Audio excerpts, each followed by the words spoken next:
অনেকগুলো খোঁচা দিয়েছেন।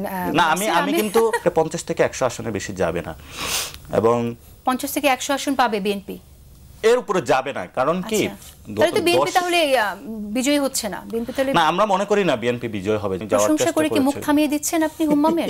না, এটা এই মুখ থামবে না। এটা ইশরাক হোসেনকে মেয়র হিসেবে শপথ দেওয়ার জন্য আদালতের রায়ের পরও আমরা দেখলাম যে সরকার ব্যবস্থা নিল না, এবং আপনারা ঠিক সরকারের কি সমর্থন দিয়ে গেলেন, এর পেছনে কারণ কি? প্রথমত আপনার যে কোশ্চেনটা, এটার সাথে আমি দ্বিমত করি যে আদালতের রায়ের পর আদালত বলেছে ইসিকে এটা পরিপূর্ণ করার জন্য। তো প্রথমে ইসি ভুলটা করেছিল, এবং ইসি আইন মন্ত্রণালয় যদি পরামর্শ করতো এবং তাদের ওই অপেক্ষা করতো তাহলে এটা ভালো হতো। আর অনেকগুলো মামলায় রয়েছে, এটা অনেক দীর্ঘকালীন একটা মামলার বিষয়। সেগুলো ইসি কিন্তু প্রজ্ঞাপন দিয়েছে। ইসি যখন কোনো কিছু প্রজ্ঞাপন দিয়ে থাকে, তো তাদের তো এটা আদালতে গিয়েছিলেন, উনি কিন্তু ইসির কাছে যান নাই। তো ফলত ওইখানে হলো আইন মন্ত্রণালয়ের উনি সুপারিশটার জন্য ওয়েট করেন না। ইসি জানিয়েছিল যে আমরা পাঠিয়েছিলাম, তাদের রেসপন্স পাই নাই, এই ধরনের উদ্যত্তপূর্ণ কথা বলেছিল। এবং আমরা মনে করি ইসি এখানে ডিরেক্টলি একটা দলের পক্ষ হয়ে ডিরেক্টলি একটা তড়িঘড়ি করে কাজ করেছিল। এবং ইসি যদি এখানে আমরা এই গণঅভ্যুত্থানের পরে ইসির যদি স্বকীয় জায়গাটা দেখতাম, না আপনি রাসেল, আমি একটু বলি, আপনি যেভাবে বলছেন যে আইনের কথাগুলো নিয়ে আসছেন আপনার সামনে, কিন্তু আমরা স্পষ্টতই দেখতে পাই এখানে একটা বিভেদ। এখানে বিভেদ এমন যে আসলে স্থানীয় সরকার উপদেষ্টার সাথে স্থানীয় সরকার উপদেষ্টা একটি চেয়ারকে পোস্ট করেছেন আমি দেখেছি, এবং বিভিন্ন সময়ে তিনি মন্তব্য করে যাচ্ছেন। এটা তো রাজনৈতিক সিদ্ধান্ত বলে আমার কাছে মনে হয়। একটা বিভেদ, এই বিভেদটা কেন? আপনারা একসাথে, ইশরাক হোসেনও তো আপনার গণঅভ্যুত্থানের সময় আন্দোলনে ছিল, তিনিও বিভিন্ন সময় নিপীড়নের শিকার হয়েছেন। তাইলে এই আইনের মারপ্যাচ আপনি খুঁজছেন বলতে পারেন, এই আইনের মারপ্যাচ যদি আপনি খুঁজতে যান, তাহলে আজকে যে আওয়ামী লীগের সময় যে আওয়ামী লীগ করেছে বলে তাকে আপনার হত্যা করেছে সেসব বাচ্চাদেরকে বলে যাদেরকে গ্রেফতার করা হচ্ছে, একটি কেসে একজন মানুষকে 400 জন গুলি করেছে সেরকম কেসও আছে। আপনি কি সেটা নিয়ে বলবেন যে এটা 400 জন করেছে তাহলে এই মামলা নেওয়া যাবে না? আমি আপনাকে বলতে চাইছি যে ইশরাক হোসেনের পক্ষ থেকে আমরা যেটা শুনি সেটা থেকে তাদের লিগ্যাল ফ্যাক্টে তারা বলছে যে লিগ্যালি তারা ঠিক আছে এবং শপথ পড়াতে হবে। ফরগেট অ্যাবাউট ইট, আমি এটা ভুলে যেতে চাই। আমার কাছে এটা প্রতিমান হচ্ছে যেটা রাজনৈতিক যুদ্ধ। এই যুদ্ধ কেন হবে গণঅভ্যুত্থানের শক্তির মধ্যে? প্রথমত ইশরাক ভাইকে তরুণ প্রজন্ম অনেক শ্রদ্ধা করতো এবং ভালোবাসা ছিল, মানে এখন করে না। সে শ্রদ্ধা বা ভালোবাসার জায়গাটা উনি কোথায় নিয়ে গিয়েছেন, এটা হলো আমরা যখন সোশ্যাল মিডিয়া থেকে শুরু করি সব জায়গায় দেখি, তো উনি বলেছিলেন যে মানুষ ওনাকে এখন কমেন্টে এসে গালি দেয়। তো এটা ইশরাক ভাইয়ের জন্য একটু কষ্টের, এবং ওই জায়গাটা সৃষ্টি হয়ে গিয়েছে। কিন্তু এটা যখন কিন্তু আমি একটু বলি এখানে, হ্যাঁ ঠিক আছে, কিন্তু গালি কিন্তু এনসিপি কেও দেয়, যে এনসিপি প্রশাসক নিয়োগ করেছে ঢাকা নর্থ সিটি কর্পোরেশন, এবং এখানেও করতে চায় এনসিপি প্রশাসক নিয়োগ। তো ফলত ইশরাক ভাইয়ের যে বিষয়টা, এটা বিএনপির যারা স্ট্যান্ডিং কমিটি রয়েছেন এবং বিভিন্ন জায়গা আছেন তারা কিন্তু বসে এটা মিটিং করতে পারে। এবং লাস্ট একটা মিটিং হয়েছিল, সেখানে হলো সালাউদ্দিন ভাই যখন মিটিংয়ে গিয়েছিলেন, সেখানে আমাদের উপদেষ্টা আসিফকেও রাখা হয়েছিল, বর্তমান সরকারের যে উপদেষ্টা। তো তাদের কিন্তু হাস্যোজ্জ্বল তারা ছবি দিয়েছিলেন, এবং এটা এই মেয়র পোস্ট নিয়ে কমেন্ট করেছিলেন সালাউদ্দিন ভাই। ফলত আমরা এখানে যদি কানেক্টিং পয়েন্ট করি, আপনি ঠিক ধরেছেন রাজনৈতিক লড়াই। রাজনৈতিক লড়াইটা কেন চালিয়েছেন সরকারের বিরুদ্ধে আপনারা? আপনি যখন বিভিন্ন জায়গায় জাতীয় পার্টির অফিসের সামনে মানুষ গিয়েছিল নিষিদ্ধ করার দাবিতে, আপনি সেনাবাহিনীর গাড়ির পর গাড়ি নামিয়ে দিয়েছেন।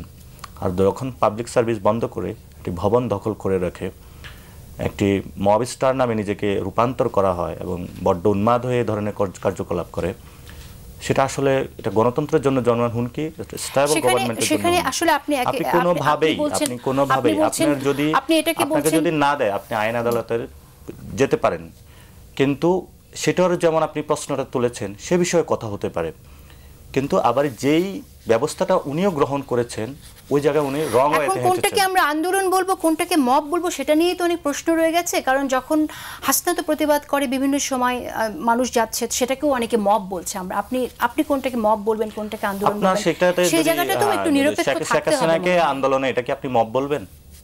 আমি হুম্মাম কাদের চৌধুরীর জানতে চাই যে হুম্মাম কাদের চৌধুরী আপনারা বিএনপি থেকে আসলে বিষয়টা কিভাবে দেখেন, একটু শুনতে চাই। দেখেন, এখানে আপনারা ইশরাকের আন্দোলনকে মব ডাকছেন। মব কি জিনিস সেটা আমরা দেখে ফেলেছি। আমরা 18 দিন ইশরাক আন্দোলন করেছে, কোনো রেজাল্ট আসেনি। ওনারা যখন আন্দোলন করেন, যখন কোন বিষয়ে ইউনূস সাহেবের বাসায় যখন আপনারা ঘেরাও করেছেন, কোন বিষয়ে? না বিষয় আপনি বাদই দেন, আপনারা যখন একটা দাবি আদায় করার জন্য আপনারা আওয়ামী লীগকে নিষিদ্ধ করার ব্যাপারে বলি, আপনারা যখন ওখানে গিয়ে বসে পড়লেন, within 24 hours decision was taken. আপনি বলছেন যে আপনার আইন আদালতের কাছে আবার যেতে হবে। আইন আদালতের কাছে গিয়েছিলাম, আপনারা মানছেন না। এখানে আমি একটু বলে রাখি, ইস্যুটা একটু সেন্সিটিভ কেন? আপনি একজনকে ডিফেন্ড করছেন যে আপনার ঘনিষ্ঠ বন্ধু, আমি একজনকে ডিফেন্ড করছি যে আমার ঘনিষ্ঠ বন্ধু। এখন প্রবলেমটা হয়ে গেছে যে আমরা পার্সোনালি যদি এই জিনিসটাকে না দেখি, আর আমরা যদি লিগ্যাল অ্যাঙ্গেল থেকে দেখা হয়, তাহলে কিন্তু এখানে কোনো আর ডিবেট নাই। এখানে আইন অলরেডি একটা হাইকোর্ট অলরেডি একটা রায় দিয়ে ফেলেছে, আপনারা ওটা মানতে পছন্দ করছেন না, আপনারা ওটার বিরুদ্ধে রিট করেছেন, আপনারা ওটার পরে সুপ্রিম কোর্টে গিয়েছেন। প্রত্যেকটা কোর্ট একই জিনিস বারবার করে বলছে যে এখানে যেই মানুষটা নির্বাচিত মেয়র, তাকে গদিতে বসিয়ে দাও। আপনারা ওখানে আপনি ইলেকশনকে বৈধ ধরে নিচ্ছেন? শুনেন, ইলেকশনকে আমি বৈধ ধরি আর না ধরি, কোর্ট তো বৈধ ধরছে। এখানে তো কোর্ট বলে দিয়েছে। মেয়র কিভাবে তাহলে আমরা যেই সিচুয়েশনের থেকে হয়ে এসেছি, আমরা এটা কি সম্মানজনক ছিল না যদি আমরা উত্তর দক্ষিণে যদি ইলেকশনটা হবে, আমি লোকাল গভর্নমেন্ট ইলেকশনটা হতো, আমি গ্রামে গিয়েছি। এটা একটা ভিন্ন প্রসঙ্গে চলে যেতে হয় আমাদের, কারণ লোকাল গভর্নমেন্টের ইলেকশন নিয়ে কথা বলতে গেলে এটা বলতেই হবে যে আমাদের সিচুয়েশনটা ওরকম কিনা এখন লোকাল গভর্নমেন্ট ইলেকশন দেওয়ার। আপনার হয়তো বা গ্রাম বাংলার মানুষের সাথে এখনো কানেক্টিভিটিটা তৈরি হয় নাই। আমরা ওনার হয়তো কানেক্টিভিটি হয়নি, কিন্তু আমার হয়েছে। আমি কিন্তু হলো আমারও কিছু আছে, আমি সেজন্যই বলছি এটা এইজন্যই বলি আপনি করেছেন, কিন্তু আপনার এলাকায় এখনো চেয়ারম্যান গুলা অ্যাবসলিউটলি যেহেতু কথাটা উঠিয়েছে, আমি একটু এটা জবাব দিতে চাই। আপনার অনেকগুলি এলাকায় আপনি গিয়ে দেখবেন যে যেই দিন হাসিনা পালিয়ে গিয়েছে, তার সাথে সাথে অনেক ধরনের পলিটিক্যাল মানুষজন এসে হামলা টামলা করে লোকাল যে চেয়ারম্যান ছিল, চেয়ারম্যানদেরকে ভাগিয়ে দিয়েছে। হ্যাঁ, মিথ্যা মামলা দিয়েছে, সঠিক মামলা দিয়েছে, অনেক ধরনের মামলা টামলা করে তাদেরকে এখন তারা সব পলাতক। আমি আপনাকে আজকে একদম ওপেনলি বলতে পারি যে আমার এলাকার মধ্যে এখনো কিছু আওয়ামী লীগের চেয়ারম্যান বহাল তবিয়তে আছে। কেন আছে? তাদের বিরুদ্ধে কোনো মামলা নেই, তাদের বিরুদ্ধে কোনো অভিযোগ নেই। আর আমি একটা জিনিসে বিশ্বাস করি যে আগের রাজনীতি যেটা ছিল, আমি ওই রাজনীতিতে ফেরত যেতে চাই না। যে আমাদেরকে যারা হ্যারাস করেছে, বছরকে বছর 15 বছর ধরে হ্যারাসমেন্টের শিকার হয়েছি আমরা, যে ওই কারণে আমি এখন বদলা নিব, তাদের বিরুদ্ধে আমিও মিথ্যা মামলা দিব না। এই যে আমি আজকে যেটা বললাম যে আজিমপুরে 5 মিনিট মিছিল করে উধাও হয়েছে যুবলীগ নেতা কর্মীরা, এটা 5 মিনিট আজিমপুরে করেছে। আপনি যেটা লোকাল ইলেকশন দিলে এটা একটা প্রত্যন্ত অঞ্চলে কি হবে, ওনার এলাকায় কিছু বলতেছে না, এজন্য হলো আজিমপুরে কে বলবে। মানে দেখেন, হুম্মাম ভাইদের ফ্যামিলি সবচেয়ে একটা ভিকটিম, এবং উনি যদি মহানুভবতার পরিচয় দেখায়, কিন্তু ওনার পাশেরই কিন্তু 1400 লোক যাদেরকে খুন করে এখনো নৃত্য উল্লাস করছে তারা। তো সেই জায়গাটা তাদেরকে বিচারের আওতায় আনতে হবে। এবং আমি আপনার সাথে একদম 100 সংগঠন।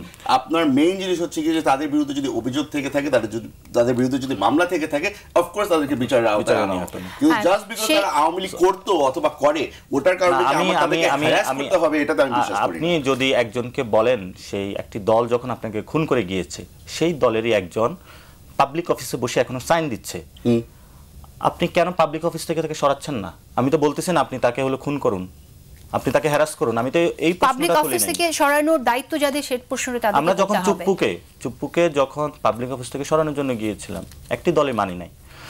আমরা এই দলটার বর্তমানে যে কার্যকরিতা অথবা যে জায়গায় ওনারা তো ভোটিং ফ্যাক্টে কথা বলেন, ইলেকশনে কিন্তু আমি খালি ভোটিং ফ্যাক্টে কথা বলি না, আমি আইনের উপরে শ্রদ্ধা রেখে আমি কথা বলি। না, বলেছিলেন যে মানে জনগণে হলো ভোটে বিচার করবে। তো আমি মনে করি এটা 50-100-র উপরে ওনাদের বিচারালয়ের বেশি কাঠগড়া দাঁড় করাতে পারবে না। এবং বিএনপির এখন যে পরিস্থিতি, আমি গ্রামে গঞ্জে মাঠে কথা হয়েছে, এটা 50 থেকে 100 আসনে বেশি যাবে না। এবং 50 থেকে 100 আসন পাবে বিএনপি, এর উপরে যাবে না। কারণ কি, বিএনপি তাহলে বিজয়ী হচ্ছে না। বিএনপি তাহলে না, আমরা মনে করি না বিএনপি বিজয় হবে, যে কারণ গত 10 মাসে যেই ধরনের হিস্ট্রিগুলো বাংলাদেশে ঘটেছে, আপনি যখন গ্রামে গঞ্জে মানুষের সাথে কথা বলবেন, এটা ওনারা চেষ্টা করছে, এটা হুম্মাম ভাই করতেছে না, বিকজ তারা ওয়েল এডুকেটেড, ওনার সেই শিক্ষাটা আছে, ওনার আব্বু ওনাকে ওই শিক্ষাটা দিয়েছে। কিন্তু আমি যখন আমার বিভিন্ন জায়গায় আমি যাওয়ার চেষ্টা করেছি,